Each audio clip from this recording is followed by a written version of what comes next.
우리 함께 나눌 말씀은 디모데후서 3장 1절에서 8절입니다.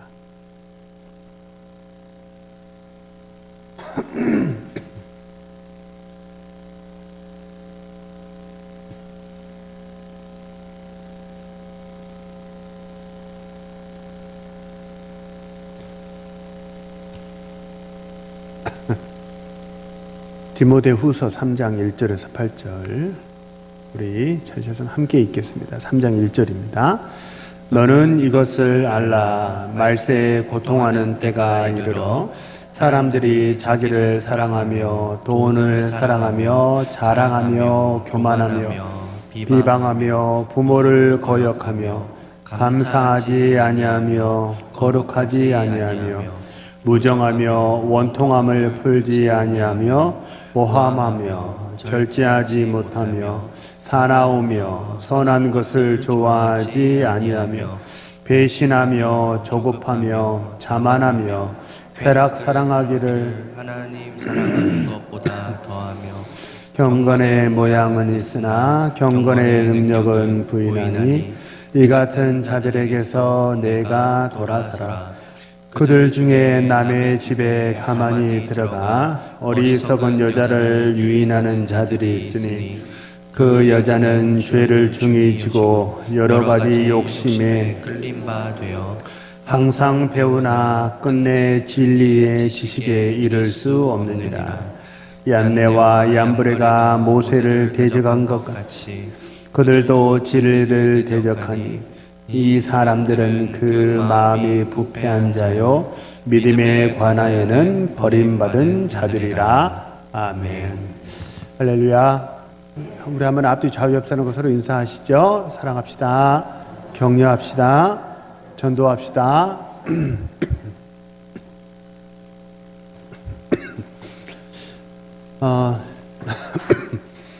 저는 지난 한 주간에 좀 많이 앓았어요. 많이 앓고 좀 아파가지고 힘들었는데 성도님들도 기도해 주셔서 이렇게 살아났습니다. 참 감사하고 참 건강이 중요한 것 같아요. 뭐 원인이 알 수 없는 질병들이 참 세상에 많잖아요. 우리 성도님들 항상 강건하시고 성령 충만하시기를 축복합니다. 오늘은 고생한 보람이 있네라는 제목으로 말씀을 나누겠습니다. 세상에서도 교회에서도 우리 모두 다 말세라는 말을 이렇게 하곤 합니다. 성경적으로 말세라는 말의 뜻은 주님의 초림, 처음 이 땅에 오신 그 날로부터 주님이 재림하시기 전까지 그 모든 기간을 말세라고 말합니다. 그러니까 우리가 살고 있는 이 시대가 말세인 거죠. 근데 우리가 사는 이 시대가 사실 되게 험한 일들이 많지 않습니까? 험한 일들이 많으니까 말세 중에서도 또 험한 일이 자꾸 많으니까 그걸 좀 구분해서 말하고자 해서 사람들이 말세지 말이라 이렇게 말하기도 합니다. 우리가 함께 읽은 본문 1절은요, 말세에 일어나는 현상들을 쭉 이렇게 소개하는데 가장 이 모든 현상들을 통합하는 한마디가 뭐냐면 1절에 보시면 말세는 뭐 하게 된다는 거예요? 고통받는다는 거예요. 말세는 고통의 때다. 성경은 그렇게 이야기를 합니다. 근데 2절 이하로 나오는 그 모든 고통의 원인들을 쭉 보면요, 다 뭐 때문이에요? 사람 때문이에요. 예, 참 아이러니합니다. 말세 그러면 세기 말, 종말 그러면 어떤 이미지들이 생각이 나십니까? 지진, 해일, 뭐 쓰나미, 기근, 전쟁, 뭐 이런 이슈들이 많이 생각이 나지 않으세요, 그죠? 그런데 말세는 성경에서 말하는 말세 현상은 태풍, 지진, 쓰나미 이런 게 아니라 이 모든 현상의 가장 기저에 있는 핵심 원인을 하나 꼽으라고 한다면 그게 뭐라는 거예요? 사람과의 관계라는 거예요. 관계. 지금 지구촌 한켠에서 정말 지독하게도 양보 없는 전쟁이 계속되고 있습니다. 러시아와 우크라이나가 몇 년째 전쟁하고 있고요. 이스라엘과 팔레스타인이 전쟁을 하는데 무슨 어디 대사관이 미사일에 떨어졌다고 해서 지금 아주 초긴장이죠. 이란이 전쟁에 참여하면 그러면 아주 복잡해지는데 전쟁이 있습니다. 미국과 중국 경제 전쟁하죠. 남한과 북한도 대립한 지 오래되었습니다. 이 모든 전쟁과 갈등을 가만히 놓고 보세요. 서로 믿지 못하는 거예요. 내가 힘의 우위를 점하고 싶은 그 마음이 있기 때문에 그래서 어떻게 되는 거예요? 서로 대립하게 됩니다. 찍어 누르려고 하는 거죠. 그러다 보니까 환경 파괴 등의 이슈들은 뒷전에 밀릴 수밖에 없는 거예요. 사실 관계만 좋다면야 미국이든 러시아든 그죠? 이스라엘과 팔레스타인이든 관계만 좋다면야 잘 못 지낼 일이 뭐가 있겠습니까? 이팔 전쟁을 한번 보면요. 서로 이스라엘이 저 가나안 땅이 자기네 땅이라고 우기는 거 아니에요? 약속의 땅이라고? 그런데 생각을 조금만 바꿔서 생각해 보면요. 니캉네캉 사실은 뭐라는 거예요? 남남이 아니에요. 그죠? 하갈의 후손이고 이스마엘의 후손들이니까 그죠? 모압과 암몬들이 다 노아의 후손들이고 그러니까 조상은 다 뿌리는 그러니까 조상이 서로 아브라함이 자기 조상이라고 우긴다는 것은 그걸 조금만 생각을 바꿔서 말하면 싸울 일이 아니라 니캉네캉 뭐라는 거예요? 친척이라는 거죠. 잘 지낼 수 있는 이유로 얼마든지 바꿔서 생각할 수 있지 않겠습니까? 관계만 좋다면 못 지낼 일이 없어요. 세상에 어려운 일이 없습니다. 심지어 미국의 한 동물원에서는요, 그 조그만 닥스훈트 아세요? 이렇게 몸통이 기다란 강아지를 닥스훈트라고 그러는데요. 그 닥스훈트하고 사자하고 동물원에서 같이 지낸대요. 사자가 그 하루 강아지 한 입거리도 안 되는 거 아니겠어요? 그죠? 근데 그 닥스훈트하고 그 세상에 이런 일이 나왔습니다. 미국 동물원에서 같이 지낸다는 거예요. 일본은요, 일본 동물원에서는 호랑이 먹이로 호랑이의 야생성을 좀 길러주려고 살아있는 토끼를 넣어준 거예요. 사냥해서 먹으라고. 근데 호랑이가 토끼를 먹지 않아요. 둘이 친구가 됐어요. 같이 보듬고 잡니다. 관계가 좋다고만 하면 사자나 호랑이나 그죠? 강아지하고 토끼하고 못 지낼 일이 없다는 거예요. 그래서 관계가 중요합니다. 관계가 모든 문제를 푸는 핵심 열쇠라는 거예요. 관계가 모든 행복한 인생의 그 출발점이 되는 줄로 믿으시길 바랍니다. 그래서 주님이 뭐 하신 거예요? 십자가에서 화목제물로 죽으신 거예요. 주님이 십자가에서 죽으신 그 죽음은 화목제물이었다고 그러잖아요. 화목제물은 서로 다투었던 사람들이 화해하려고 이렇게 제사 드리면서 이 화목제물은 아주 독특합니다. 다른 모든 제물은 다 하나님께 바치거든요. 그런데 화목제물은 아주 독특한 게 나눠 먹어요. 화목제물을 드리는 이 두 사람이 제사를 드린 다음에 화목제물을 나눠 먹습니다. 뭐 하라는 거예요? 서로 밥 먹고 친해지래라는 거죠. 그죠? 주님이 십자가에서 화목제물이 되셔서 하나님과 우리와의 관계, 막힌 담을 허셨습니다. 아멘. 성도들과의, 이웃과의 관계도 하나님 막힌 담을 다 허셔서 우리를 하나 되게 하신 줄로 믿으시길 바랍니다. 그래서 우리는 십자가 사랑으로 하나 된 것에 너무 감사하는 사람들이 여기 모였잖아요. 네, 우리 안에 그 십자가의 사랑을 두고 담을 다 헐어버리고 하나 되시는 우리 신실한 주의 백성 되시기를 주님의 이름으로 축복합니다. 조금 더 한 걸음 더 들어가 보면요, 오늘 본문 2절에서 4절에 보면 말세여로 고통받는 원인들에 대해서 소개하는데요, 이게 섞여서 나오는데 총 18가지가 성경에 나열이 되는데, 자기 사랑이 9가지고요, 자기 사랑이 있으면 반대급부로 나타나는 현상이 뭐냐면 이웃을 공격합니다. 그래서 자기 사랑이 9개고요, 이웃을 공격하는 게 9개예요. 정확하게 1대1 비율로 나옵니다. 한번 쭉 보세요. 자기 사랑, 돈 사랑, 자랑, 교만, 거룩하지 않음, 절제하지 못함, 조급함, 자만함, 쾌락사랑. 이거는요, 자기 사랑의 9가지 모습이에요. 반대로 비방, 부모 거역, 감사치 않음, 무정함, 원통함, 모함, 싸나움, 선한 것을 싫어함, 배신. 이것은 이웃을 향한 공격, 9가지 공격이에요. 이 둘이 똑같이 1대1 비율이라는 거예요. 이게 무슨 뜻이겠어요? 자기 사랑이 9가지고 이웃 사랑이 9가지, 똑같이 1대1 비율이라는 것은 자기 사랑의 비율이 증가하면 증가할수록 뭣도 증가한다는 거예요?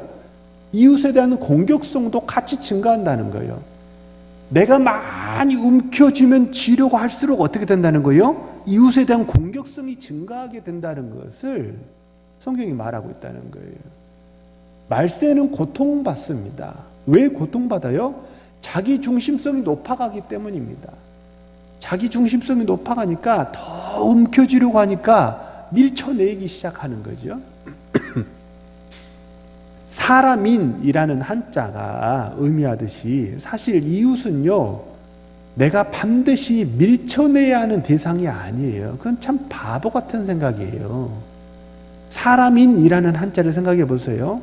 그 팩 하나를 싹 빼버리면 어떻게 돼요? 쓰러져 버려요. 그죠? 쓰러져 버리는 거예요. 이게 묘합니다. 사람 인자가 이렇게 반듯하게 섰는 게 아니라 이렇게 기울어 있잖아요. 그러니까 이쪽이 쓰러지면 이쪽이 쓰러지는 거고, 이쪽이 쓰러지면 이쪽이 쓰러지는 거예요. 서로 기대어 있는 거죠. 기대어 있는 거. 이웃은 나를 살리는 지지대인 줄로 믿으시기 바랍니다. 나에게 하나님의 축복을 공급해주는 축복의 통로인 줄로 믿으시기 바랍니다. 그러니까 어떻게 되는 거예요? 이웃이 살아야 누가 사는 거예요? 내가 사는 거예요. 한번 따라서 해보세요. 이웃이 살아야 내가 산다. 옆에 사람에게 한번 해보세요. 꼭 생존하세요.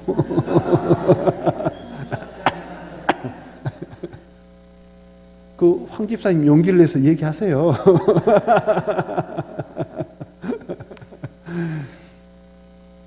옆에 사람이 잘 돼야 돼요. 남편이 잘 돼야 아내가 복을 받고요, 아내가 잘 돼야 남편이 복을 받습니다. 아멘. 옆에 있는 성도들이 잘 돼야, 그래야 우리 3층 카페에서 커피라도 한 잔 쏠 거 아니에요. 그죠? 근데 자기 중심성이 올라가면 어떻게 되는 거예요? 네. 내가 더 많이 몫을 가지려고 하니까 이웃을 밀쳐내는 거예요. 그러면 지지대가 끊어져 버려요. 그러면 넘어지는 거예요. 그 사람만 넘어지는 게 아니고 나도 같이 쓰러지고 넘어지게 된다는 거예요. 그래서 결국 어떻게 된다는 거예요? 나 살려고 이웃을 밀어내다가 이웃도 넘어지고 누구도 넘어지는 거예요? 나도 넘어지고. 그래서 뭐가 증가하는 거예요? 말세에 고통이 증가하게 된다는 거예요. 작년에 5월 달에 우리 이달의 도서로 함께 읽었던 책 중에 부모 면허라는 책이 있었거든요. 혹시 기억나세요? 부모 면허라는 책인데요. 거기 보면 현실 치료의 기법의 창시자였던 윌리엄 글래서 박사가 이런 말을 했어요. 불행한 일의 4분의 3은 인간관계에서 일어난다. 그런 말을 했어요. 모든 이 세상의 불행한 일의 4분의 3은 뭐에서 일어난다고요? 인간관계에서 일어난다는 거예요. 그러면 이 말을 뒤집어서 해석하면 어떻게 돼요? 되게 기계적인 접근입니다. 기계적인 접근이지만 이 말을 뒤집어서 해석하면 어떻게 되는 거예요?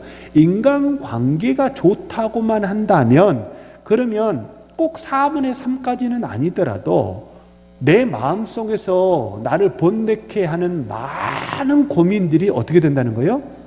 사라진다는 거예요. 그거 다 사라진다는 거예요. 바라고 소망합니다. 함께 지내는 가족들에게 따뜻하게 하시기를 바랍니다. 지금 함께하는 이웃들이 소중한 줄 아시고 그 이웃들에게 좋은 것을 나누어 주시는 우리 사랑하는 모든 성도님들 되시기를 소망합니다. 좋은 걸 나눠주면 어떻게 될까요? 그게 가장 쉬운 심리학에서 하는 말이 관계적금 통장이라는 게 있거든요. 따라서 한번 해볼까요? 관계적금 통장. 관계도 서로 적금 통장이 하나씩 있다는 거예요. 예를 들면 제가 우리 황 집사님에게 커피를 한 잔 쏴줬어요. 황 집사님 저 고마워요? 안 고마워요? 고맙죠. 그러면 뭐가 되는 거예요? 적금이 올라가면 올라갈수록 뭐가 같이 증가하는 거예요? 호감도가 증가하는 거예요. 그죠? 잘해주면 적금이 되는 거예요. 그래서 호감도가 증가하고 그러면 어떻게 되냐면 황 집사님이 제가 커피 한 번 사면 그러면 어떻게 하시겠어요? 황 집사님도 저한테 커피 한 번 사겠죠. 그죠? 좋은 거 주면 뭐가 와요? 좋은 게 오는 거예요. 그래서 사실은 엄밀히 경제 논리로 계산해 놓고 보면요. 그러면 목사님 한 잔 사주고 한 잔 얻어 먹는다고 한다면 그러면 결국 내가 한 잔 사 먹는 거, 황 집사님도 한 잔 본인이 사 먹는 거 경제적으로 차이가 있어요, 없어요? 똑같죠. 경제적으로는 똑같죠. 근데 경제적으로는 똑같습니다. 지출 금액은. 그런데 어떻게 된다는 거예요? 관계적으로 한 잔을 주고받고 받으면 그럼 뭐가 증가한다는 거예요? 네, 행복이 증가한다는 거예요. 내가 혼자 먹으면 그러면 뭐예요? 혼자 커피 먹으면 맛있어요? 맛없어요? 많이들 드시나 봐?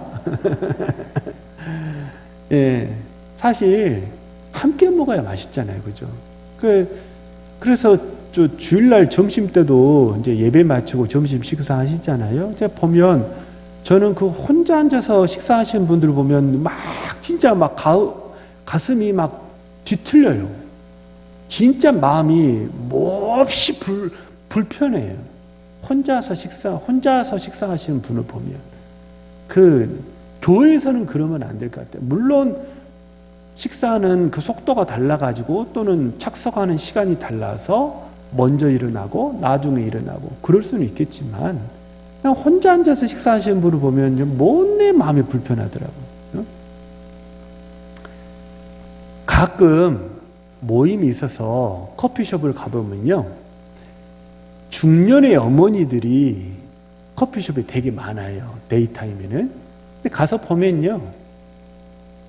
되게 놀라운 걸 발견했는데 중년의 어머니 4명이 한 테이블에 앉아서 커피를 마시고 차를 마시면서 이야기를 나누거든요. 근데 4명이 앉아 있는데 말하는 사람이 몇 명이에요? 4명이에요. 놀랍지 않으세요? 일상이신가? 4명이 앉아 있는데 말하는 사람이 4명이라는 거예요. 한 명도 안 놀라시네. 이게 정말 저 현상이, 그러니까 이게 아주 고도로 이렇게 발달한, 이렇게 말하면서 듣는 지성이 있는 건지, 아니면 어디서 말하지 못하는 그런 되게 답답한 마음이 있어서 그런 건지, 예? 쌓인 게 많아서 그런 건지 알지는 못하겠어요. 그런데 어떠냐면 다른 사람 말을 들어주지 못해요. 다른 사람 말하고 있는데도 계속 나도 말을 해요. 4사람이 모였는데 4사람이 같이 말을 하고, 참 그래도 더 놀라운 건 뭐냐면요, 서로 자리를 박차고 일어나지 않고 계속 그러고 얘기를 한다는 거예요. 네 명이서 계속 얘기를 하고 있어요. 참 놀랍기도 하고 참 안타깝기도 했어요. 근데 이와 정반대의 화법을 구사하는 사람이 MC 유재석 씨예요. 유재석 씨가 서울의 용문고등학교를 나왔거든요. 저 도봉산 어디 이렇게 성북구 그 어디 있는 것 같아요. 근데 그 학교 국어 선생님이 후배들을 이제 가르치면서 가끔 유재석 씨를 이렇게 이야기를 한다고 해요. 그게 아주 유명한 일화가 되었어요. 그 국어 선생님이 뭐라고 얘기를 하냐면요. 이제 고등학교 때 유재석 씨 이야기예요. 재석이가 얼마나 말을 잘하는 줄 아니? 그죠? 그렇게 얘기를 해요. 사실 말을 잘하니까 MC가 됐겠죠? 근데 뭐라 그러냐면 그 다음 말이 되게 이상합니다. 재석이가 얼마나 말을 잘하는 줄 아니? 재석이는 말이 많지 않은데 말을 참 잘했어. 이 말이 되게 이상하지 않으세요?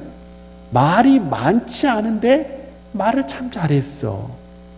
그게 국어 선생님의 이야기예요. 이 이야기가 세상에 크게 회자가 되었던 거예요. 말이 많지 않은데 말을 많이 한다라는 말은 내 말만 한다는 게 아니라 다른 사람 말도 잘 들었다는 거죠. 그래서 지금 보면요, 유재석 씨가 이렇게 진행하는 거 보면 유재석 씨는요, 다른 사람 그 출연자들이 했던 말을 아주 기가 막히게 요점 정리를 되게 잘해요. 이게 그 대화법에서 이제 글쎄요, 언제 우리도 한번 특강을 할 날이 있을지 모르겠는데 질문, 경청, 요약 이 세 가지가 대화의 기본 원칙이거든요. 한번 해보실까요? 질문, 경청, 요약. 여기 중요해요. 말하고 그러면 다른 사람 대답을 하겠죠. 그걸 잘 듣는 거예요. 경청하고 요약은 뭐냐면 사실은 확인이에요. 요약은 이렇다는 거죠 라고 그 사람이 했던 단어와 그 사람이 했던 말로 요약을 딱 하는 거죠. 근데 그걸 지금도 무슨 유퀴즈 그런 프로그램 있잖아요. 한번 그런 질문, 경청, 요약의 관점에서 한번 보세요. 유재석 씨는 요약을 되게 잘해요. 누가 사용했던 말로? 출연자가 사용했던 말. 내 말로 요약하면 말이 바뀌어버려요. 의미가 바뀌어버리거든요. 그 사람이 했던 말로 요약을. 그러니까 되게 그 대화의 기술이 고도로 훈련되어 있는, 잘 발달한 그런 사람이라는 거죠. 사실 말을 잘한다고 해서 아무 말이나 막 한다고 한다면 그러면 어떠세요? 말을 잘하는 것처럼 느끼세요? 못한다고 느끼세요? 이번 선거에서 이제 선거 막판에 되게 그런 이야기, 막말 논란들이 참 많지 않았습니까? 한 번 실수야 그럴 수 있다 쳐요. 근데 의도적이고 상습적으로 거칠게 말을 하고 폭력적으로 말을 하는 사람들이 꼭 있지 않습니까? 그러니까 언어 습관이 그런 거죠. 아무 말이나 막 한다고 우리는 말 잘한다고 느끼지 않아요. 말은 참 잘하는데 우리는 뭐라고 느끼냐면 역설적입니다. 말은 참 잘하는데 말을 참 못하네? 이렇게 느낀다는 거예요. 거꾸로 유재석 씨는 말이 많지는 않은데 말을 참 잘하네? 이렇게 느낀다는 거죠. 우리 같이 읽은 본문 6절과 8절에도 보면 말 때문에 이제 시험 들게 하는 사람들의 스토리가 이렇게 나오거든요.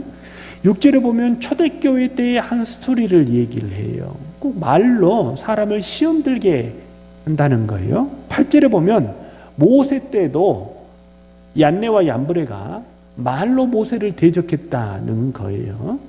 그래서 이 두 사람을 이 두 초대교회 때 그리고 저 먼 옛날 모세 시대 이야기를 성경이 끄집어서 말을 조심하라 이렇게 말하는 것은 사실 하나님이 우리에게 한번 그것도 조사해 볼 필요가 있는 것 같아요. 성경에 지난주에 제가 기도에 관한 구절은 몇 구절, 믿음에 관한 구절은 몇 구절, 근데 재물에 관한 구절은 몇 구절이라고 그랬어요? 2000구절이 넘는다고 그랬죠? 예. 믿음이 500구절인데 재물이 2,900절이 넘거든요. 언어는 그만큼 많았으면 많았지 적지 않을 거예요. 그것도 한번 조사해 봐야 되겠어요. 성경은 신구약을 통틀어서 계속해서 말 조심하라고 주의하고 있거든요. 그죠? 언어에 지혜가 있어야 된다. 언어에 축복이 있어야 된다. 성경은 강조합니다. 입은 열린 문이에요. 입은 열린 문. 이 문을 잘 관리해야 합니다. 입술에 파수꾼을 세워야 돼요. 지켜야 합니다. 언어에 축복이 있다면 그러면 어떻게 되냐면 마치 우리나라 격언처럼 말 한마디로 뭘 갚아요? 천냥빚을 갚을 수 있어요. 뭐 실제로 천냥빚을 탕감해 주든 안 해주든 말을 잘하면 그만큼 관계의 문이 열린다라는 그런 격언 아니겠습니까? 그죠? 근데 말을 제어하지 못하면 그러면 어떻게 되냐면요. 7절에 보면 뭐라고 나오냐면 항상 배우나 끝내 진리의 지식에 이를 수 없느니라 그래요. 말 실수가 많으면 어떻게 되냐면요. 항상 배워요. 오래 예수 믿었습니다. 오래 믿었고 많이 성경 공부도 했어요. 직분도 했어요. 근데 신앙이 절대 잘하지 않아요. 입술은 뭐기 때문에요? 열린 문이기 때문에 그렇습니다. 그래서 이 콩쥐 팥쥐 이야기 보면 항아리에 구멍이 있으면 아무리 물을 갖다 부어도 다 새버리잖아요. 그죠? 그래서 이 어느 정도 수위에 구멍이 있느냐 그것도 되게 중요한데 되게 물질에 대해서 욕심이 있다 또는 말 실수가 많다 이거는요 항아리의 높이 중에서 저점에 구멍이 있는 거예요. 성적으로 타락한다든지 돈, 재물, 권력 그다음에 말 실수 이런 거는요 실수 중에서도 이 구멍 중에서도 하부에 나는 구멍이라 아무리 부어도 이게 이런 욕심들이 있잖아요. 이런 실수를 반복하면 영성이 쌓이지가 않는 거죠. 믿음이 자라지를 않는다는 거예요. 네, 말이란 게 참 신비합니다. 잘 하기만 하잖아요. 그러면 어떻게 되냐면 내가 덕담을 하면 덕담을 받는 그 사람만 좋은 게 아니라 덕담을 하는 나에게도 경건에 큰 유익이 되는 줄로 믿으시기를 바랍니다. 그래서 오늘 본문을 보면 총 8절인데요. 1절에서 4절까지는 말세에 받는 고통, 여러 고통들에 대해서 쭉 이야기를 하고 6절과 8절, 6, 7, 8절 이 세 절은 말 조심하라는 것을 말합니다. 그런데 그 사이에 아주 딱 중심을 잡고 딱 끼어있는 사이에 끼어있는 한 구절이 5절이에요. 5절이 뭐예요? 경건의 능력입니다. 경건의 모양은 있으나 경건의 능력이 없는 사람이 있다는 거예요. 어떤 사람이? 말 실수 많이 하는 사람이. 예배합니다. 직분도 있습니다. 근데 능력이 나타나질 않아요. 뭐 하면? 관계가 좋지 않으니까. 자꾸 말 실수를 해서 관계가 깨어져 버리니까 능력이 나타나질 않는 거예요. 이걸 거꾸로 읽으면 또 어떻게 되는 거예요? 진짜 경건의 능력은 어디서 나타나는 거예요? 가만히 지금 앉아서 예배하는 이 시간에 경건의 능력이라는 것은 손 들고 찬양하는 게 경건의 능력이 아니라는 거예요. 경건의 능력은 어디서 나타납니까? 예배 끝나고 성도님들과 서로 만나서 식사하고 차 마시면서 대화하는 우리 일상의 삶의 현장에서 내가 말하는 일상의 삶의 현장에서 어떤 말을 할 것이냐 그 관계에서 뭐가 나타난다는 거예요? 경건의 능력이 나타납니다. 그러면 그러면 목사님 그러면 가만히 앉아서 예배하는 데서는 경건의 능력이 나타나지 않는다고 하신다면 예배는 필요 없는 것입니까? 라고 물으신다면 그렇지 않습니다. 경건의 모양은 필요합니다. 경건의 모양 자체가 나쁜 건 아니에요. 경건의 모양이 필요합니다. 근데 경건의 모양 그대로만 남아있기 때문에 그게 능력이 나타나지 않는 거예요. 경건의 모양을 관계 속에 심으시는 우리 신실한 주의 백성 되시기를 소망합니다. 예배 시간에 은혜를 받으셨어요? 찬양의 가사 한 구절이 마음에 와 닿으셨어요? 말씀이 와 닿으셨어요? 간절한 소망이 있고 예배 때 은혜를 받으셨어요? 그러면 그것을 어떻게 하셔야 돼요? 관계 속에 심으시기를 바랍니다. 이웃에게 나누시기를 바랍니다. 그러면 뭐가 나타난다는 거예요? 30배, 60배, 100배의 열매가 나타날 줄로 믿으시기를 바랍니다. 이 우리가 받은 이 은혜가 이 예배당 안에서만, 여기서만 머물러 있기 때문에 능력이 나타나지 않는다는 거예요. 진짜 능력은 어디서요? 예배를 마치고 땡땡땡 하고 축도하고 예배를 마치고 싹 성도님들이 밖으로 나가서 아유 꽃이 이쁘네요, 식사하시죠, 제가 커피 한 잔 쏠까요? 자 앉으세요, 이거 한번 드셔보세요. 네? 자 제 앞으로 오시죠. 아유 오늘 참 귀걸이가 이쁘시네요. 네? 건강은 어떠세요? 우리가 나누는 이 대화 하나하나에서 거기서 생명의 능력이 나타나는 줄로 믿으시기를 바랍니다. 그게 진짜 믿음이에요. 그게 살아있는 교회라는 거죠. 바라고 소망합니다. 예배 때 하나님을 깊이 만나시고 또 하나님을 만나신 그 은혜, 하나님으로부터 받은 그 모든 은혜를 관계 속에 심으셔서 경건의 능력을 드러내시고 성령의 열매를 맺으시는 우리 신실한 주의 백성 모두 되시기를 주님의 이름으로 축복합니다. 말씀을 정리합니다. 말세에는 고통이 많아진다 그렇게 말을 해요. 실제로 어떠세요? 우리 집사님 군사님들 옛날보다 20년 전, 30년 전보다 지금이 살기가 참 팍팍하다 그런 느낌 들지 않으십니까? 예전보다 돈은 많아졌습니다. 이전보다 도로는 더 좋아졌고 자동차도 좋아졌고 집도 더 좋아졌어요. 먹고 사는 게 옛날에는 고기 먹기가 힘들었는데 옛날에는 한 달에 한 번 치킨 먹기가 쉽지 않았잖아요.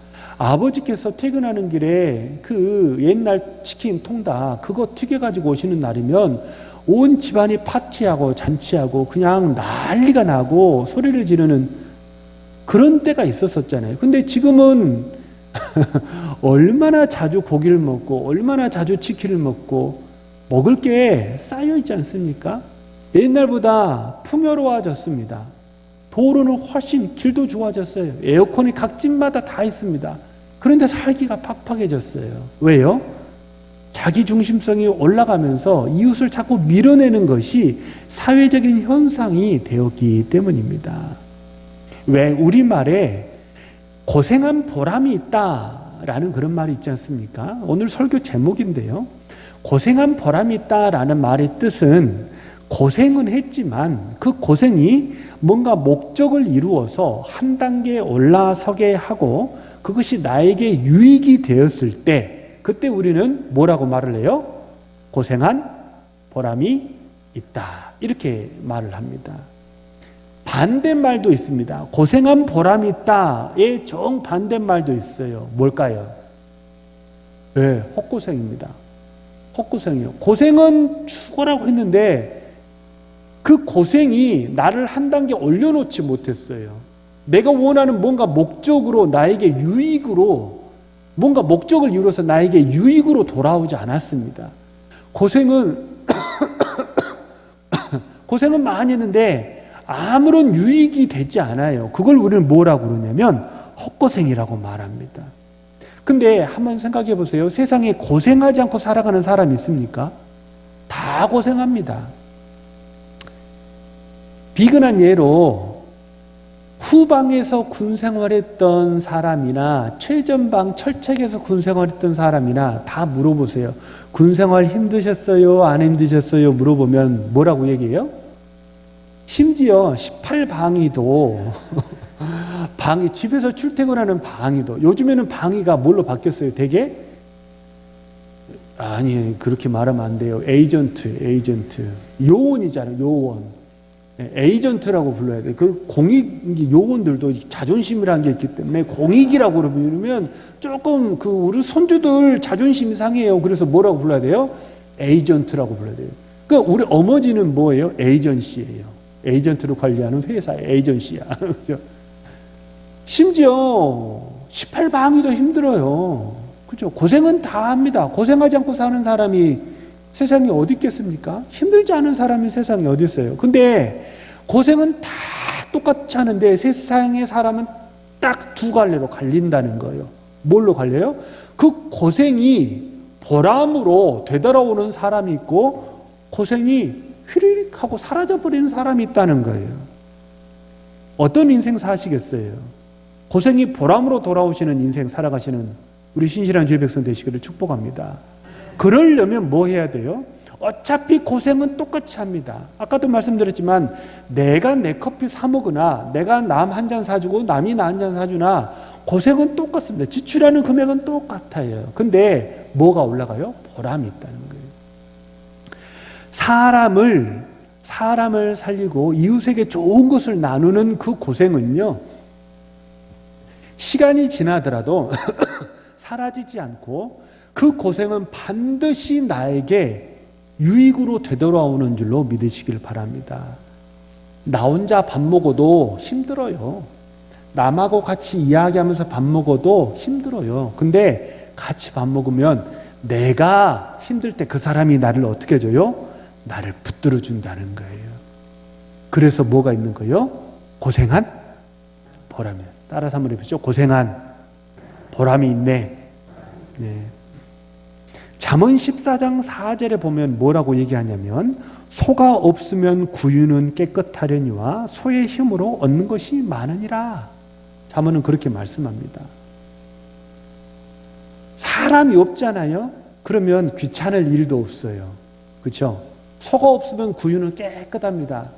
청소할 일이 없어요. 근데 뭣도 없어요? 소의 힘으로 말미암아 얻는 것도 없어요. 이웃이 없으면 속상할 일도 없어요. 자꾸 하나 둘씩 잘라내기 시작하면 그러면 어떻게 되는 거예요? 그러면 속상할 일이 없어요. 근데 뭣도 없어요? 행복할 일도 없어요. 내가 수고한 것보다 훨씬 더 많은 그 보상과 유익이 관계의 통로를 통해서 나에게 부어지는 줄로 믿습니다. 그래서 내가 이웃을 섬기면요, 고생은 되지만 어떡하냐면 그 이웃이 다 나를 붙들어줘요. 그래서 우리 조상들이 참 지혜가 있었어요. 옛날에 우리 민족 고유의 풍습이 있었죠. 뭐 품앗이 그런 게 있었잖아요. 도와준다는 거죠. 도와준다는 거. 바라고 소망합니다. 우리 이제 부활절이 지나고 이제 앞으로 이제 올 한 해 우리 동훈교회는 계속해서 관계의 지경을 넓혀 가기를 소망합니다. 그래서 사랑하는 모든 성도님들, 하나님과의 관계가 더 깊어지고 이웃과의 관계도 더 깊어져서 정말 우리 동훈교회만 오면 행복 지수가 올라가더라. 저 교회만 가면 하하하 히히히 호호호, 저 교회만 가면 웃음소리가 넘쳐나더라. 그렇게 칭찬받는, 하나님께 영광이 되고 사람들에게 칭찬을 듣는 우리 신실한 주의 백성 되시기를 주님의 이름으로 축복합니다. 주신 말씀을 놓고 한번 합치면서 통성으로 기도합니다.